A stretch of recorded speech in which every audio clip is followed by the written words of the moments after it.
Guys, welcome to episode 15. Next week, big episode 16, with the returning to the NRL, Shandor Earl. So if you've got any questions, you follow NRL. You've been a big follower of his story from getting banned for 4 years from ASCA because some bullshit excuse, all the way to now to his comeback and me coaching him, developing him on the comeback. Shandor episode 16, ask away for next week. But we're up to episode 15. Alex will be behind the camera. Alex, and go. Alright. Question. So we got from MK Athletic Performance. Yeah. Loving the show. Cheers. In the final years of Bachelor of Sports Science of Sydney and strength and conditioning coach for Newton College GPS Rugby. So, in regards to screening, you know you've mentioned your big six to screen athletes on movement quality. Does this mean every new athlete is taken through the same generic prep style workout and you make their movement quality on some sort of scale? Or do you take them through each movement pattern and use trial and error experience to identify the appropriate progression or regression for them? Do your athletes all begin with the same type of workout where you plug in appropriate progressions? Or is it a bit more individualized? There's a couple questions there. Well, can you just break down the first one? Because you always ask me too many questions and I'll forget the questions and you got to go back. That's fair enough. So in regards to, okay. When a new athlete comes in, are they taken through the same generic prep style workout and you mark their movement quality in some sort of scale, or do you take them through each movement pattern and use trial and error experience to identify, What I do is when they first come down, the big thing is you want to screen them. The biggest thing is if you look at athlete development in general, most athletes are very quad dominant. So the first thing, what my biggest movement is a hinge pattern. How many athletes know how to hinge? Really how to load their hips, load their hamstrings. Not many know how to do that. They're very quad dominant, anterior chain dominant. So the RDL is the first movement I always program for my athletes when they come in to see, can they hinge? And if they can't hinge, what is the reason for their hinge? Now, normally you're going to see them, their trunk too upright, their knees are going to come forward and they can really load their quads. That's stock. So kind of seeing how good or bad their hinge will be, exactly what Nathan said, will dictate which progression I use with my athletes. So it might be, okay, well, fuck, this guy is so bad at loading his hips and they load their lumbar spine like a guy had yesterday. They were loading their lower back. They couldn't hinge at their hips. They hinged at literally their lumbar spine. And guess what they had? Guess what issues they had, Alex? Lower back pain. Makes fucking sense because they just load their back and their erectors are so hypertonic, so overactive. He's got such a strong back, but he's loading his back all the time. So he didn't understand that hinge pattern. Literally didn't understand it. So I had to take him through. The first progression I used was a pull through. So when you get the band and you put it between your legs and you come forward and you let the hip go into hip flexion. That's where he started loading his hips and started to say, oh shit, now I know where to move at the hips and load the hamstring. So yeah, you're right in terms of how I see them move or where they're at in terms of their movement efficiency and competency will dictate what progression or regression I use based on each lift. So that's a big one. I always squat them in the first session. I cue them on a squat bottom up. If you've been to one of my if you've been to one of my courses, my workshops, I actually start the squat bottom up, not top down. The reason why I do that with my athletes is because, any athlete in general that comes into my program is because most athletes lack motor control, which they can't control the movement on the descent, they just drop into the hole. Number two, they don't understand the position you need to be in for a proper squat pattern. And number three, they really don't understand how to push their knees out. Their knees come in terms of valgus annulation. Most of the time they get what we call knock knees. So if you start them on the box and you put them in the right position that you want to see, that's a lot easier. So I start them in that position. I see if they could overcome their own body weight, which is a big one. So I use technique before load, body weight before external resistance. So if they can't overcome their own body weight, which we call starting strength, okay, just to be exposed from a dead stop, that's where they obviously need to work on that strength as well. So the squat pattern, holding that position is a big one. And then I do a double leg hip thrust and a parallel press. The hip thrust is really important because we train the posterior chain and bent leg hip extension. When I say bent leg hip extension, the hamstring is short and the prime move during extension becomes the glutes. Obviously, depending how flexed or extended my knee will dictate how much contribution to the hamstrings. If I fully flex the knee, the contribution mainly comes through the glutes.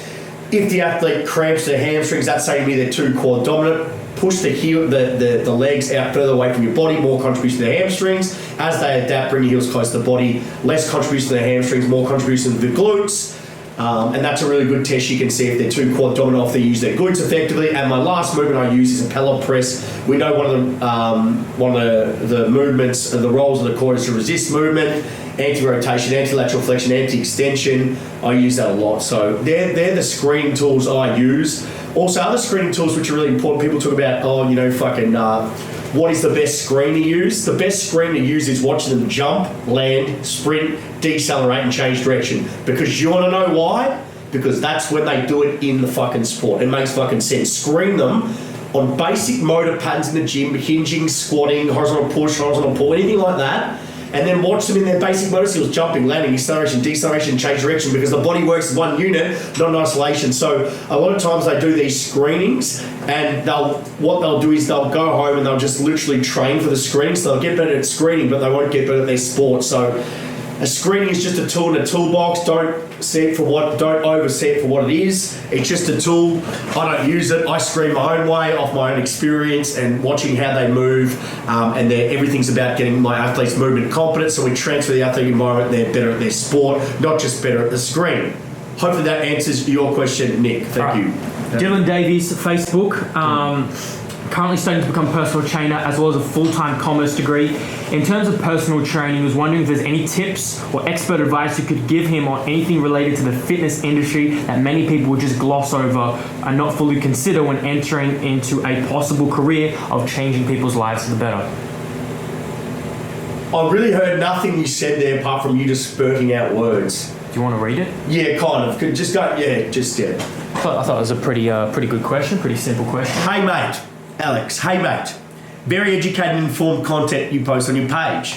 Did you read that? No, because I'm skipping to the question because I know you have a short attention span. Oh, nice. I think the biggest one, I guess, would be understanding that it's not a 9 to 5 job. Like a lot of people, when they get in the industry, they think it's like a 9 to 5. Oh, I'll just work 9 to 5 and have enough hours to cover me and all that. It's not a 9 to 5. It's not real glamorous. You're going to have to be up early because when can people train? After and before work. So it makes sense. You're going to work early hours, long hours, not a lot of money in it. It's not like you're going to make big money from it early on. It's not like it's a rewarding profession. Don't get me wrong. I loved it, but the thing that kind of beat me down was, in terms of personal training, the personal training market, I'm not talking about the market that I'm in, I'm talking about personal training, where it's just fat loss, muscle gain. It's just very flooded.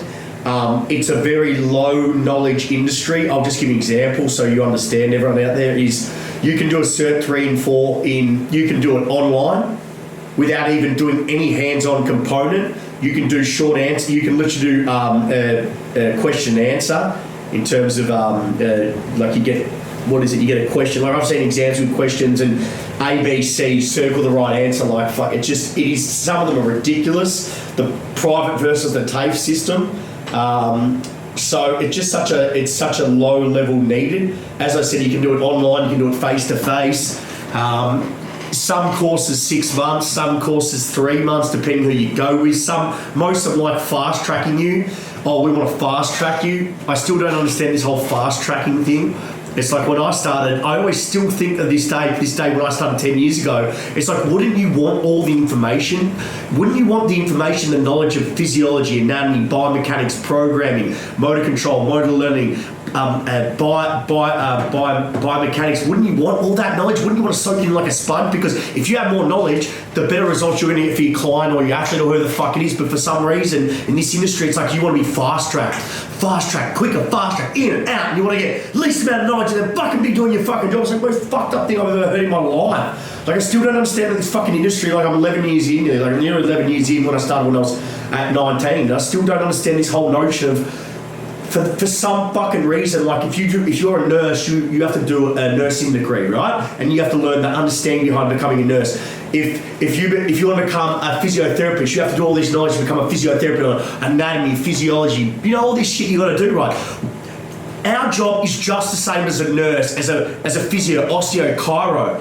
why can't the minimum requirements be a degree in sports science? Why not? Why can't we expect that to understand, have a degree in the fundamentals of physiology, biomechanics, motor learning, skill acquisition, programming, You have an important job of being a personal trainer, even more so than me, in my opinion. Because if you look at athletes, most athletes who come to me will have some sort of movement ability. Now, if you look at people, general health and fitness population clients in the fitness industry, most of them, let's be honest, they might be sedentary, they might have put on a little bit of weight, body fat, might be quite weak compared to the athlete. Not all the time, but I'm just giving general idea. They sit down too much, but you have this client's health in your hands, so you can make a massive change on their life compared to me. I'm not saying I can't make a massive change in my athlete's life, because I can get them that contract they wanted, I can get them higher in their sport, but for someone who's a personal trainer, you have such a wonderful job. And don't ever think that when I come after, it's not that I'm coming after personal trainers, I'm coming after the industry that regulates what we do. And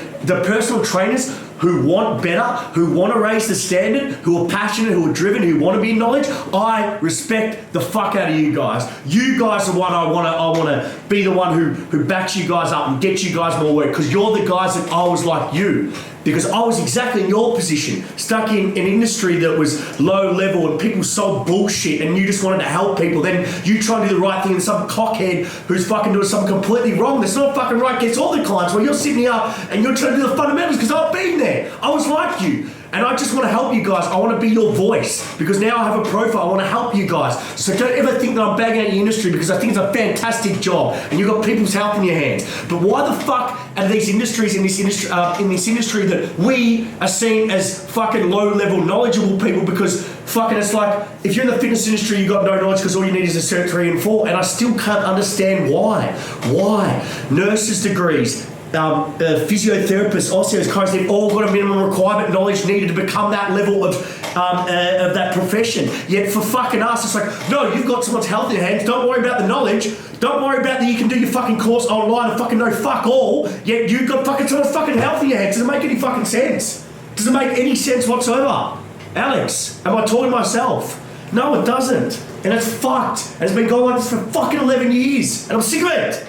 And I want to change it. But the only way I know how to change is through being myself and pushing this out there. That's why you guys got to get behind me, because I will be that fucking voice. I'm not scared of anyone. I'm not afraid of anyone. I don't let anyone push me around, because that's how I am, and I've been doing this the last 5 years. And I don't give a fuck who you are. I will come after you, because until I believe what's fucking right. And this industry needs to change. And it does need to change. Because I'm sick of it. Because people who are good people trying to make the right difference with people's health and get the knowledge are getting fucked on by people who know nothing. People who want to live this Instagram 24/7 fucking life, who fucking put all these photos up and with flash cars and good things. They don't know shit about training, but they've got good genetics. And because people think they've got good genetics, they steal shit off other people who work their ass off and they put up as their own. They're the worst, because they're lying to people. They doctor their photos and they put, buy my plan for $24.95 and it's just a generic plan. They say it's customized. They're the ones fucking the industry. They're the ones. Not the ones who every fucking day go to work and want a difference and want to make difference in this industry. They're the ones I respect, but the ones who fucking go on Facebook and talk absolute shit and fucking push this bullshit lifestyle, knowledge is the core of what we do. Knowledge of health, of fitness, and helping people. That is what we do. Not some bullshit on Instagram. So Dylan, if that was the question, that's the issue you're going to come in. But if you're with me, I'll help you out. Let's change this industry together for fucking once and for all. So when I'm 40, I can fucking look back at my life and say, okay, I have everything. Alex, thank you for that question. Alright, Dylan, hopefully Jesus Christ. Fuck, man. I swore.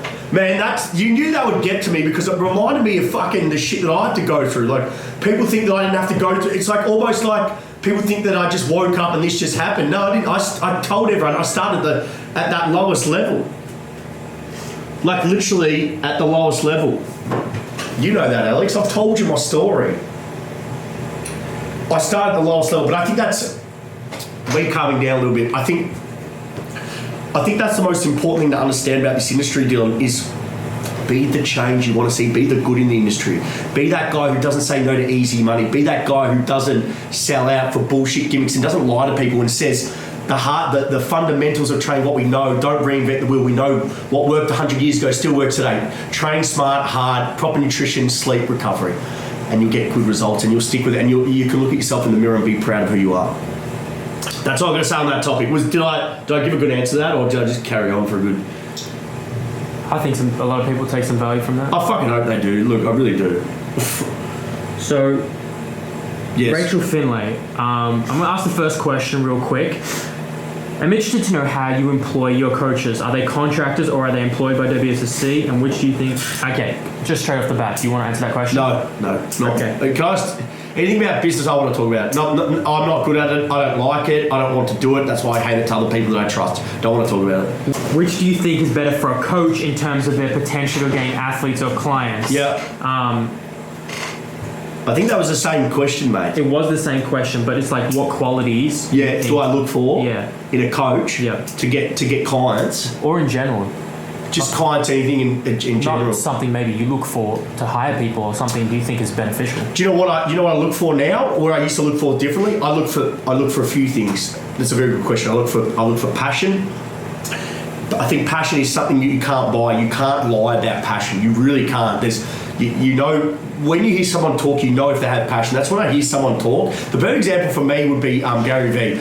Ever since Alex got me on the Gary Vee, I think that I have. Someone called me the Gary Vee of the fitness industry. Look, one day I'd love to be as big as Gary because he really can create a lot of change. But I really like Gary's message. It's simple, it's effective, it's the same shit over and over again. But people want to hear some magic bullet formula about business success, and Gary goes, there is none. Just work your fucking ass off. Like I'd said in this industry, it's true. You push the same message. I think when Gary talks, I feel like, oh, this guy I want to talk to. It's like this guy's passionate, and you can't buy that passion, I don't think. And I think that's one thing, passion. And I think the second thing is not talking shit.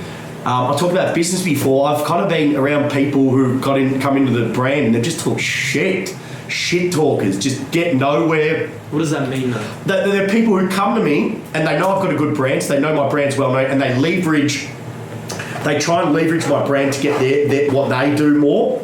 And they talk shit, they do nothing. And now I know shit talkers. But when I first started, I really didn't know because I was selling me a dream. And then after a while, I started catching on to it. It's like, well, now I know who shit talkers are. I could tell you who they are right now. This would be classic, I'll tell you who they are. But they're no point because they're both I feel sorry for both of them because they have to come into businesses that establish and try and bring them down, which is the funniest thing about it. But they talk shit, absolute shit talkers. I have no respect for either one of them.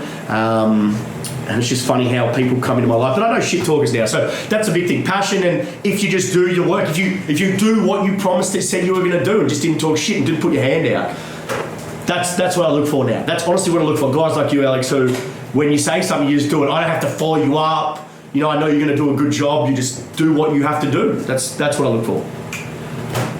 No shit talkers. Liman Lee, what's your opinion on Swiss ball squats? Fucking cool.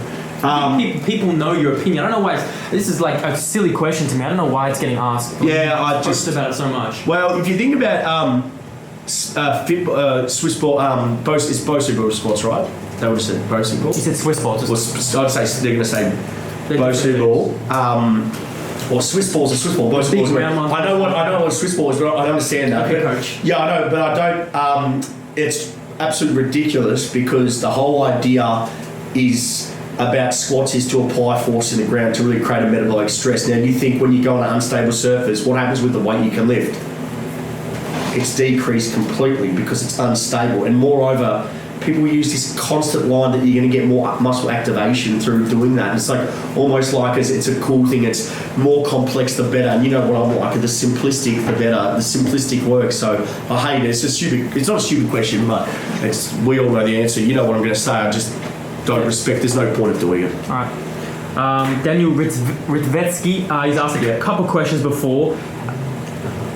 So, you'd like to ask Woodford your thoughts on ASCA, Australian Strength and Conditioning Association accreditation? Pros and cons. Is it worth pursuing? Will it be enough for coaching, training, or rehabilitation?